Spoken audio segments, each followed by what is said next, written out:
Your entire life can change in a day. That's a scary thought, though, isn't it? And yet we never really expect change. We get up, go to work, come home, and expect the constant flow of normality to maintain its predictable pace. We feel like we are in control of our lives, navigating through its many channels, guiding our minds and bodies through the jungle gym of working society. We set our alarms, we lock our doors, we buy our food. We establish these pillars of control, these thought-out decisions that give us the illusion of dominating our destiny. But what if the power goes out and the alarm never goes off? What if someone breaks into your home? What if your food goes bad? What if something else is ultimately in control of your life? What if we are merely pawns in a much grander plan? What would you do if your entire life changed for the worse? I don't tell you these things to scare you. I tell you these things to prepare you. Don't try to outsmart the cosmic forces that hover all around us. Don't try to get ahead of the disaster. Don't bother locking your door. And don't worry about setting your alarm, because in the end, none of that is going to matter. We're all gonna die, and it's gonna come sooner than you think. It may come tomorrow, it may come a year from now, but every second you're alive, death takes another step closer, and there's nothing you can do about it. I've come to realize these morbid lessons. I've been shown the brutal blade of unpredictability. I was like you once, going through life, expecting every day to mirror the last.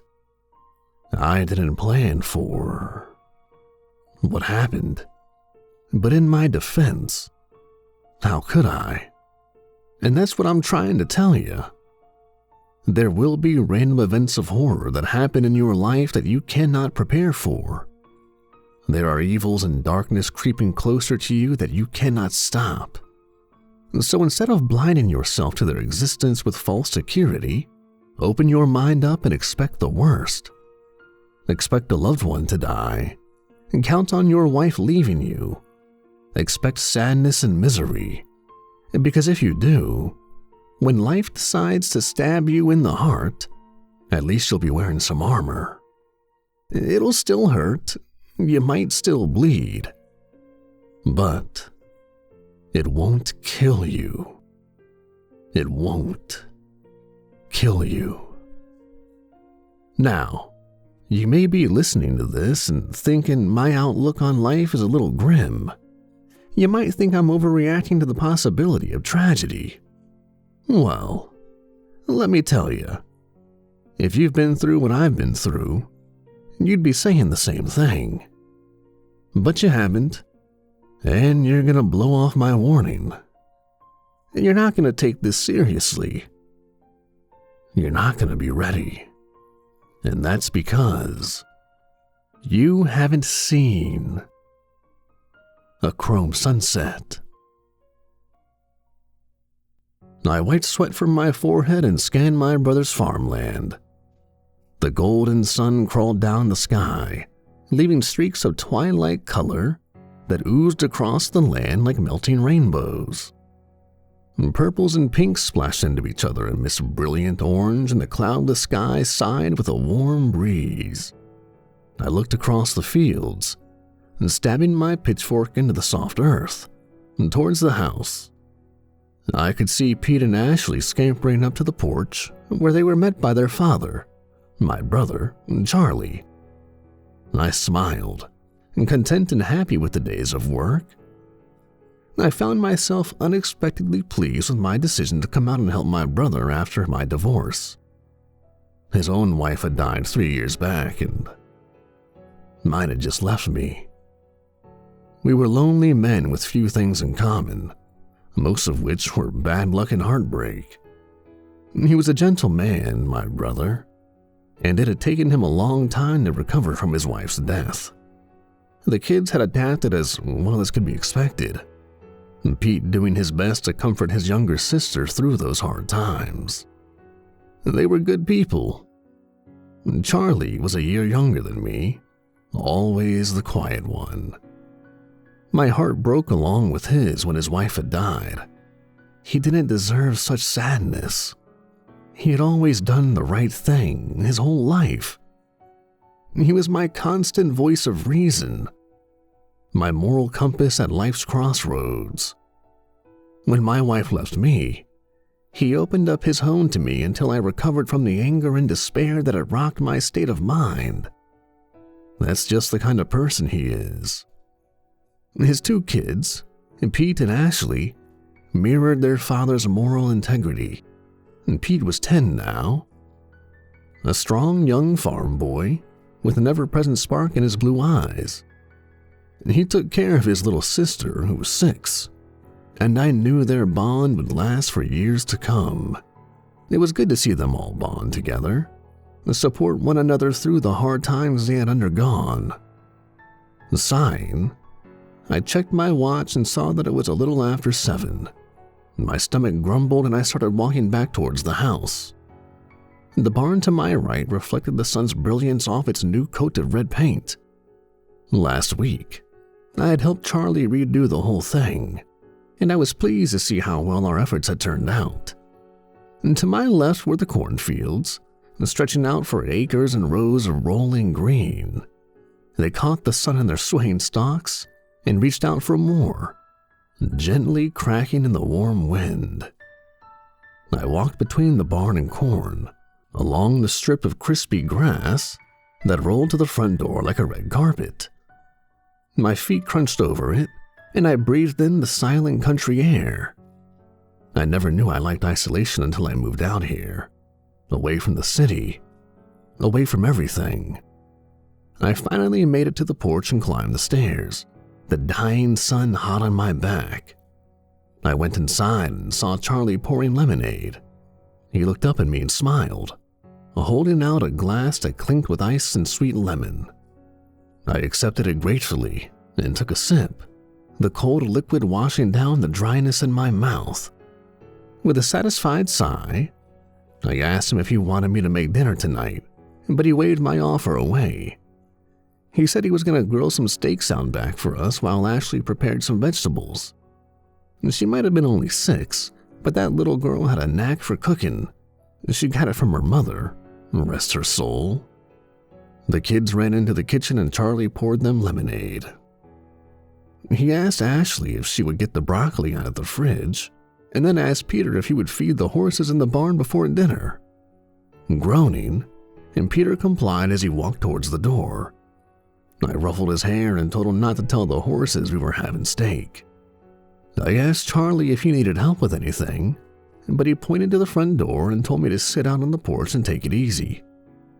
I raised my glass to him as a sign of thanks and took my tired body outside. Exhaling heavily, I plopped myself down in a rocking chair and kicked my feet out in front of me. I took another sip of lemonade as I watched Pete walk to the barn. I smiled. All this hard work and sunshine was going to do him good in his later years. He just didn't know it yet. It's one of those things you don't realize as a kid. The benefits of chores your parents make you do. They slowly turn into good habits that get stuck in your mind, forming you into a better person. But when you're a kid, it's just annoying work. I watched as the sun dipped under the horizon, a half circle of burning light that watched me from beyond the distant hills. The breeze picked up and rustled through the cornfields to my right, stirring them from the earth. It was a pleasant sound, and I let it wash over me in waves of contentment. I heard Ashley in the kitchen preparing the side dishes, quietly singing to herself. I grinned, her little voice carrying through the screen door towards me. What a character she was. I drained my lemonade and set the glass down. Everything just felt so right. and that's when I noticed something in the sky. I blinked in the fading light, bringing a hand up to shade my eyes so I could see it better. It was distant, scraping the roof of the sky almost like a cloud. But it wasn't a cloud. It looked like a small circle of paint being gently swirled, its chrome colors shining in the evening air, almost like the sky had opened up to reveal something behind it. And from this distance, it was the size of a dime. But as I continued to watch, it gradually grew bigger and began extending down like a funnel. I felt unease tickle my stomach. It was climbing down the sky, its eerie liquid texture reaching for the earth like a long, wet finger.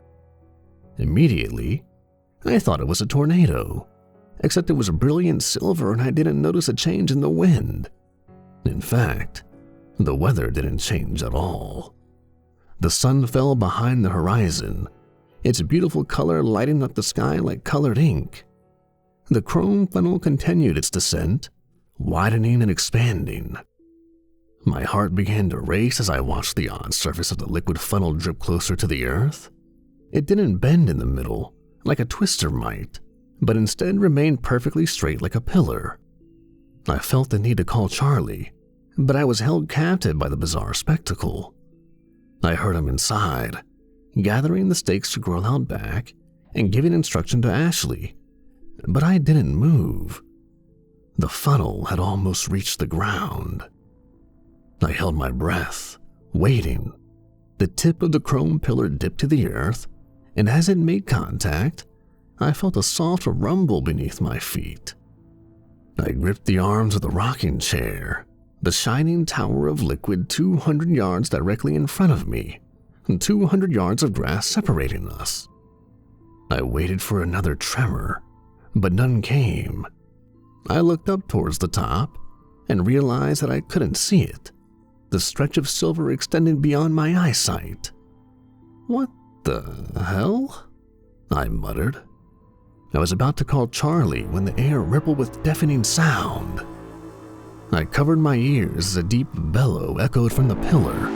The air seemed to shimmer around me, and my head howled in pain. It sounded like a boat horn, like a freighter coming into harbor. Its low cry chilling me to the bone. My vision swam and I blinked away dancing color. I heard Ashley drop something in the kitchen and Charlie burst through the back door to see what was going on. My mouth went dry, a feeling of dread creeping up my throat. Something began to emerge from the chrome tower. I stood up, heart hammering against my ribs as I watched.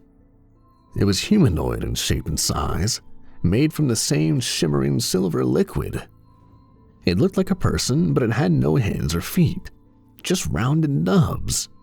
Its head widened up from the chin to reveal an open top with smoke pouring from it like a smokestack. It didn't move as it morphed out of the liquid, but instead glided into the open air like it was on an invisible conveyor belt. It was hundreds of feet up, but I could see its strange funnel-shaped head billowing silver smoke. And then, Charlie burst through the screen door, mouth open in confusion as to what was happening. He stopped dead in his tracks when he saw the soaring tower of chrome liquid. He turned to look at me, eyes wide, and I could offer him no explanation. The human-shaped creature that had emerged from the column was slowly floating towards the ground, still immobile. From behind the screen door, I heard Ashley gasp. Questions flowed from her mouth, but Charlie and I remained silent, the scene before us robbing our minds of reason. The strange chrome figure had almost reached the ground. I felt Charlie tense up next to me, and I couldn't help but feel a sickening anxiety. What was happening? What was this eerie phenomenon? I calmed my racing heart, licking my lips and flexing my fingers. The silver figure's rounded nubs touched the earth, and it came to life. I gasped as it moved, and taking a slow step in our direction, its body leaning forward as if it was fighting against a strong wind. The smoke poured from its open head, thick silver cotton that swirled up into the gentle wind. It was a couple 100 yards away, but the distance didn't make us feel any safer. This thing was coming for us. I didn't know what it was or what its intentions were, and that filled me with uneasy fear. I heard Charlie speaking urgently to Ashley, but I barely heard him. Something was happening again with the chrome cylindrical tower. The air seemed to hum and move around it, distorting like it was emitting intense heat. The smooth surface rippled slightly, and I felt my breath die in my lungs. More of the strange figures were morphing out of the column, all frozen in the air like they were products on a moving belt. That strange smoke poured from their heads, a wispy heartbeat of unknown meaning. They began to descend, all gently gliding towards the earth like wet statues. I swallowed hard as I counted 12 of them in total, including the one slowly making its way toward us. They looked like mannequins, but with thicker appendages and no visible joints or features. Their fingerless rounded arms and legs ended in smooth nubs that reminded me of giant pinballs. Blinking back shock, I realized that Ashley was yelling at Charlie and I. I hadn't even noticed Charlie was still next to me. I snapped out of my trance and turned to Ashley, gripping Charlie's arm and shaking him slightly. He looked at me with complete disbelief, and I saw panic pooling in his eyes. I turned to Ashley, asking her what it was she was trying to tell us. She pushed the screen door open and told us to follow her quickly. Charlie and I did, the two of us moving like shell-shocked zombies. We clambered through the house, following Ashley through the kitchen and out the back door. As we pushed through the door, I froze and felt the cold fist of fear slam into my stomach. Another chrome funnel was extending from the sky behind the house.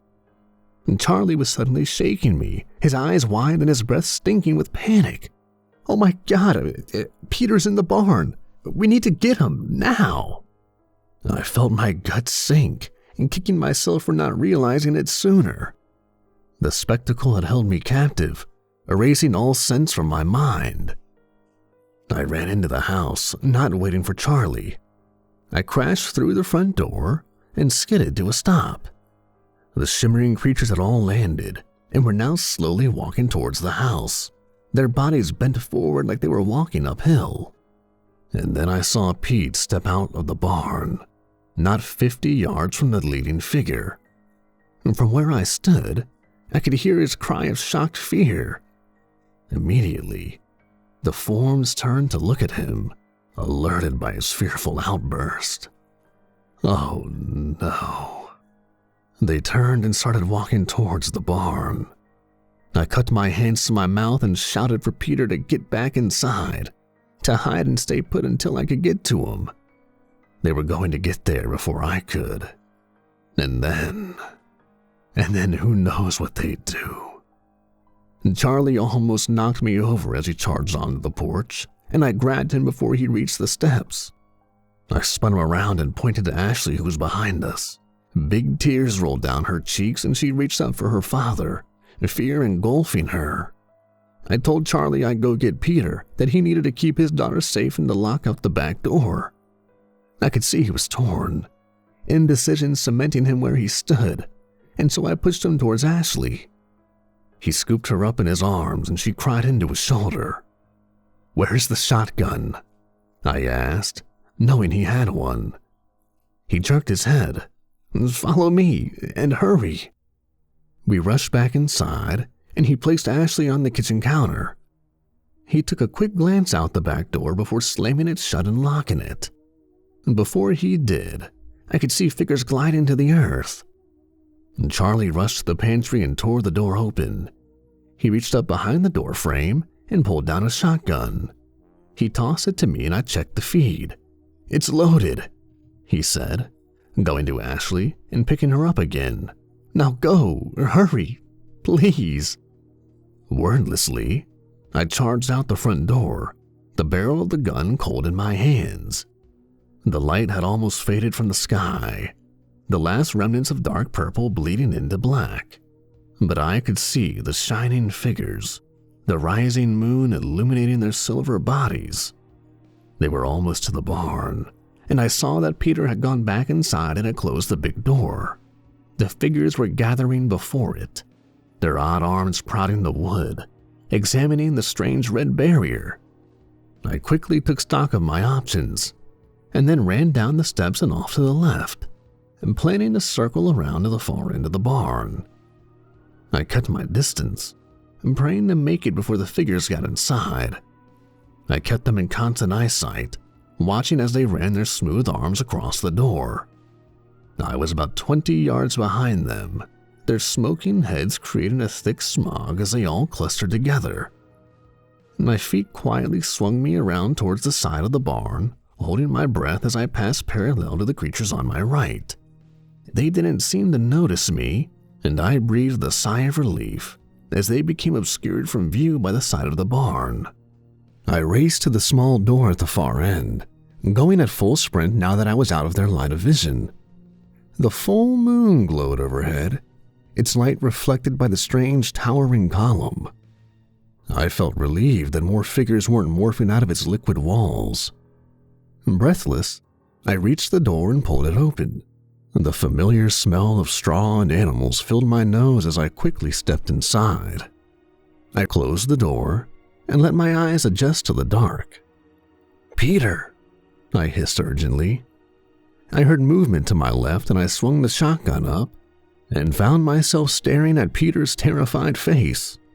I lowered the gun and embraced him in a hug, and telling him I was glad he was okay. He asked what was going on, what was happening, and I admitted that I had no clue. He was scared, but not hysterical, and I admired him for that. I took his hand and pulled him towards the door. I opened it and let out a scream, stumbling back. One of the creatures stood before me, its shining chrome body a solid foot taller than myself. It must have seen me and followed me back here. I pushed Peter behind me and brought the shotgun up. Without pause, I pulled the trigger and the gun bucked in my hands, the report deafening in the enclosed space. The buckshot rocketed into the figure, tearing half of its spout-like head in half. The thick smoke bled from the open wound as silver substance splattered onto the ground in wet chunks. The creature let out a loud cry from its gaping hole and sunk to its knees, that familiar boat horn sound slamming into my ears. I took a step back as its body crashed to the earth, where it remained motionless. Slowly, its body began to seep into the dirt and hay, evaporating where it lay. They must have heard that. Come on, Pete, we need to move. We exited the barn, the night humming with the echo of night bugs. I peeked around the corner of the barn and my throat tightened with fear. The creatures were walking towards us, following the noise of the gunshot. I grabbed Pete's arm and pulled him after me, racing around the opposite side of the barn back towards the house. I looked over my shoulder at the looming chrome tower and slowed my pace, unable to help myself. It was pulsing with white color like a lighthouse. Its glow illuminated the night in brief flashes of blinding brilliance, and I suddenly felt the ground tremble beneath my feet. About 100 feet up, I saw the surface of the liquid tower beginning to shimmer. "Oh no," I muttered, a trickle of sweat running down my spine. And Pete was frozen next to me, his breath hoarse in the wind. Another of the figures emerged, gliding out from the surface as if breaking the calm of a still pond. "It's regenerating," I said, shaking my head. And then I heard Ashley scream from the inside of the house and I snapped out of my trance. I grabbed Peter again and dragged him along behind me. As we raced towards the house, I could see the second tower glaring over the roof at us. God, what is happening? I thought, my mind ragged. We ran up the porch steps and charged through the front door. I had the shotgun raised, ready to blast away anything that wasn't my family. And Charlie was dragging the kitchen table over to the back door, the sweat standing out on his forehead. Something on the other side was pounding against it, the wood groaning from the force. Ashley let out another scream as we entered the house, but relief calmed her features as she ran into her brother's arms. I closed and locked the front door and ran to Charlie, placing the shotgun on the kitchen counter. "There's got to be another 12 of them out there," he cried as we barricaded the back door. "What are we supposed to do?" I winced as the figures pounded on the blocked door. "I don't think we can kill them. I shot one of them and it melted, but a couple seconds later it morphed back out of that weird tower." And Peter called to us from the front window, Ashley tangled in his arms. We rushed to them both and I looked out to where Peter was pointing. I felt my stomach sink. The figures from the first tower were walking towards the house, their bodies leaning forward as if it took considerable effort. I looked at Charlie and his eyes met mine. Neither of us had a plan. But then, we all jumped as something crashed upstairs. It sounded like something falling from the ceiling, an eruption of wood and splinter. "Oh no," I whispered, feeling my skin go cold.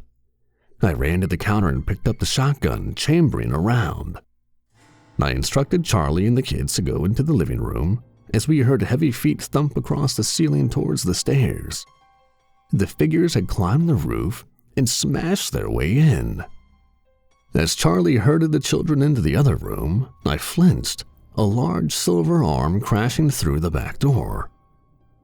I turned the shotgun towards the hole and pulled the trigger as a large smoking head peered inside. I was rewarded by a long, howling horn, a sure sign I had seriously heard it. I swung around, a sudden noise catching my attention. And two of the creatures were at the top of the stairs, the silver fumes leaking from their heads and drifting along the ceiling towards me. I raised my gun and blasted one of them in the knees. Immediately, the volume of smoke increased drastically and it fell, tumbling down the stairs. I tried to jump out of the way, but its wide head thumped into my legs and I went sprawling. My face bounced against the hard floor and I saw stars. I could hear the thing squirming and moaning behind me and I grit my teeth. "Get up! Get up!" I heaved myself to my feet, my vision swimming, and heard the front door begin to shake with heavy blows. "Oh, we're never getting out of here," I thought. And then another part of me ignited, a defiance to the impossible situation I was in, a fire in my chest that spread and boiled my blood. This would not be our end. Something swung into my legs again, and I caught myself on the counter, breaking my fall. The figure with the blown-out knees was swinging its silver nubs at me. I coughed and felt my eyes water as the kitchen filled with smoke. I scrambled, looking for the shotgun, knowing I had seconds before the second one was on me. The creature swatted at my legs again, but I jumped aside, grabbing onto a kitchen chair. Enough was enough. I grabbed the chair and hoisted it over my head, screaming, and brought it crashing down into the chrome beam. Wood exploded across the floor as the chair shattered and I grabbed a fragmented leg. Howling, eyes wild, I drove it into the thing's face. My ears cracked as a dying howl erupted from the figure, and smoke immediately ceased pouring from its head. Without stopping, I snapped my eyes up and saw that the second one had reached the foot of the stairs. Its sudden appearance startled me, and I stumbled back, falling on my ass, again. I felt something hard against my hand, and I saw that it was the shotgun, shoved along the side of the counter. I snatched it up and pointed it at the advancing silver statue. I blew the bastard to hell and back again, the roar of the shotgun crackling in the thick air. As it fell, I watched as the bodies slowly evaporated, disappearing back into whatever substance they were birthed from. Charlie was screaming from the living room. I swung around and saw him and Pete shoving the couch against the front door as the figures beat against it from outside. It wasn't going to hold out much longer. A noise behind me drew my attention, and I swung the barrel of the shotgun towards the back door just as it gave way. The kitchen table was pushed aside as the silver-skinned monsters crowded the doorway, all pushing to get in. I emptied the shotgun into them, yelling for Charlie, and when the gun clicked dry, I flipped it around and began to beat them with the stock. 3 went down, blasted apart by the shells, and another 2 staggered back against my onslaught. I was sweating, screaming, my muscles tight as I brought the gun around and smashed it into one of their smoking heads. It fell to the side and crashed into the doorframe before sliding to its knees. I swung the gun like a baseball bat, crushing its featureless face. The howling horn of death followed. Charlie was at my side, gripping a leg from the broken chair. He battered the beans as they continued to pour into the house, a desperate energy igniting us. He stabbed one in the face, like I had earlier, and it fell back, leaving a splash of wet silver on the sharp wood. Ashley was screaming behind us, and I heard the front door start to give. My heart hammered in my chest as I listened to the wood splinter. I shot a look over my shoulder, and Peter was standing on the couch, pressing against the door and trying to slow their progress. I heard heavy footsteps from upstairs. More were coming. "Charlie, I need more shells," I screamed, swinging the gun around and crashing another one in the face. It stumbled backwards into another 2 and fell, stunned. "They're upstairs in my bedroom," Charlie yelled, running behind him to help Peter. Ashley was in the corner, crying and clutching her knees to her chest, wet tears flowing down her distraught face. No good, I thought. They'll be all over me. I whipped around, ready to help Peter at the door, and froze as 2 more came walking down the stairs in front of me. The smoke filled the air and they turned away from me towards Ashley.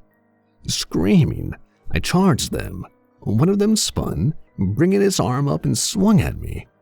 Surprised, I tried to duck, but the blow caught me across the nose. It was like getting hit with cold iron, and my nose erupted in a fountain of blood as I fell back, dazed. They turned away from me and kept walking towards Ashley. I blinked back darkness, gritting my teeth. Not the kids, I thought, hauling myself up. I charged again and slammed into one of them, tackling it to the ground with a heavy crash. Its body was ice cold under me as I rolled up on top of it. I laced my fingers together to form a giant fist and brought it down into the thing's face. As I made contact, I heard Charlie rocket into the second one, smashing it against the wall, screaming for Ashley to get away. The creature under me swung at me, clearly slowed by my blow, and I grunted as its silver nub plowed into my ribs. I thought I heard something crack, and the wind was rod from my lungs. I didn't stop beating it, though, bringing my now bleeding fists into its face over and over again. I took another shot to the ribs, but I managed to twist away in time so that my shoulder took the brunt. But suddenly, Peter was looming over us, and I jumped back as he brought a lamp down into the thing's face. It howled and I rolled away as he did it again, silencing the monster. Without stopping, I scrambled to my feet and went to help Charlie, who was pinned under the creature and taking a beating. His face was bloody, but I saw fire in his eyes. I took a giant step and punted the thing under its face, cracking its head up and tumbling it off of Charlie. I pulled him to his feet and then stood over the stunned creature. And panting, roaring, I stomped on its face until the horn of death sounded. But then the front door exploded inward. 6 of the creatures pushed their way inside, turning to face us. Footsteps thundered above as more piled in from upstairs. My ribs hurt, and blood ran down my face. I was gasping, holding my side, exhausted. I looked at Charlie, and we looked behind us at the kids. We charged the figures, roaring.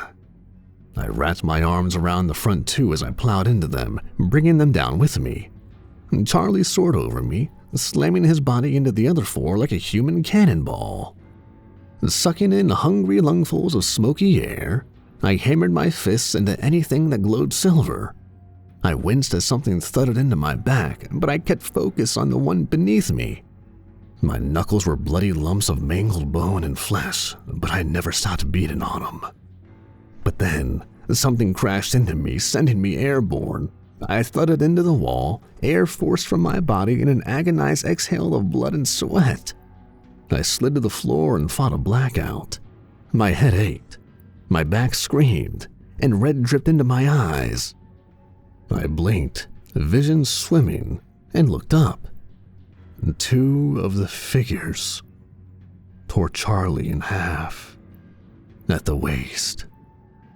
My body hitched in disbelief as blood pooled onto the floor and my brother's guts spilled around his ripped body. No. Please, God, no. The 2 creatures dropped the halves of my brother and advanced on Ashley.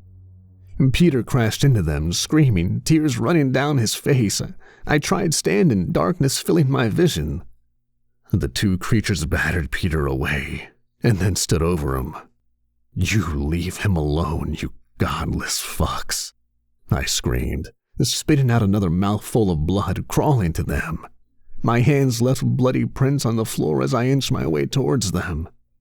The 2 creatures looked at me and then at each other. For the first time, they seemed to communicate with one another, exchanging sound and smoke in short bursts of what I could only assume was their language. They knelt in front of Peter, pinning him to the ground. "Don't you touch him," I howled, hacking up another mouthful of blood. I couldn't move, my body giving up. My mutilated hands shook as I begged them to pull me closer, but I was completely expended. The 2 creatures placed their nubs over Peter's splayed-out body. In unison, they emitted a new sound, a low ping that deafened me. I squeezed my eyes shut as the sound continued, blasting through my skull like sharp knives hammered in through my ears. I coughed as smoke crawled down my throat. I felt my eyes water and blood drip from my chin. I blinked through the haze, trying to see what they were doing. What I saw brought a scream blasting up my throat. Peter was covered in their silver liquid, his body cocooned in the chrome substance, but it was sliding off of him, pulling itself up his body from his feet, like a curtain being raised. And what it left behind ripped horror from my chest. Peter was slowly being turned into a tangled mass of working machinery. As the silver substance rose up his legs, it left behind coiled wires and humming steel. His legs were not legs anymore, but instead, one long block of thrumming, blinking machinery. Red and blue lights flashed from the twisted construction, hundreds of parts shifting and adjusting to lightning-quick calculations and adjustments. I watched, helpless, as Peter screamed, the chrome liquid pulling up his waist to his chest. It left in its wake the same impossible apparatus, a contorted engine of unknown workings. The contorted automaton purred with life, using Peter's body as a vessel. And then it covered his face, leaving in its wake a still screaming child, his features covered by the living machine. The creatures stood, looking down at their work, and Peter's body was barely recognizable. A heap of steel and smoke, blinking lights and throbbing parts, all moving and working to the heartbeat of their own making. And yet, Peter was still screaming, his voice cutting through the hum of machinery. He was still alive. I fought to move, fought to do something, but I could feel my body shutting down. Everything ached in severe pain, but there was nothing to be done. I dragged my face across the floor to look at Ashley, who was curled up in the corner, eyes wide, face a deathly pale. She wasn't screaming anymore. her mind trapped in shock. I could see her blue lips moving, but no sound came out. Her eyes slowly altered between her dead father and her screaming, "Metal brother." The two figures filling the house looked down at the two of us, their eyeless heads puffing hot smoke. Slowly, they turned away and began to leave. I couldn't believe it. I couldn't accept it. Why were they leaving? What had been the point of all of this? What had they done to Peter? Why weren't they killing me? As they walked back through the front door, I turned my head to look out the front window into the night. The towering column of chrome was blinking with light, a steady throb of pulsing white. The creatures walked back to it, their bodies leaning forward as thick plumes of smoke darkened the night. The tower was pulsing in rhythm with the lights on Peter's body. As I opened my mouth to call out to Ashley, darkness rushed in on me and swept away my consciousness. I fell into it, the empty arms of the great black. When I woke up, I was in the hospital. I was confused and distorted and immediately asked where Ashley was. The doctors told me she was being taken care of and that she was okay. When I asked for Peter, they didn't answer, instead shooting one another a knowing look. My whole body was killing me, a mass of knotted pain. I tried to get up, screaming, roaring for answers, asking where my nephew was, but I was quickly silenced as a nurse jabbed a needle into my arm. That was 3 months ago. Apparently that night, at some point, Ashley had called 911. I don't remember any of that. The police, the paramedics, the ambulance, nothing. I can't imagine what they thought when they walked into that house. When they saw Charlie. When they found Peter, still screaming. Recovering from that night hasn't been easy, both mentally and physically. I'm doing physical therapy, each day a painful reminder of the horror I've seen.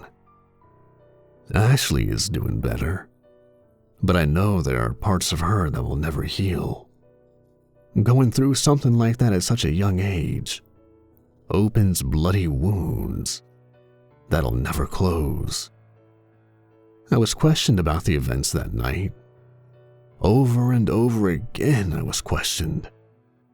No one really believes me. No one really understands what we've been through. No one believes in the possibility of horrors from another plane of existence splicing into our world. After all, there was no evidence of them, besides the wreckage of the house.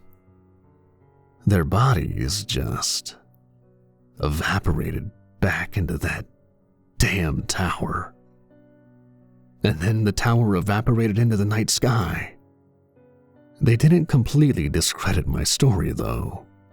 Apparently, others had seen the two silver pillars rising into the sky. They're calling it a chrome sunset, a never-before-seen natural phenomenon. They don't know what the fuck they're talking about. But I believe that deep down, they know I'm telling the truth. They know that something inhuman invaded our little home in the country. They know because they won't let me see Peter. I don't know where they took him, what has happened to him, but I bet you he's still screaming around that mass of machinery. It doesn't matter. None of it does. You see, I think I know what those monsters did to my dear nephew. And if I'm right, we're all fucked. Because I think they created a living, breathing, tracking device. I think they marked him so they know exactly how to get back.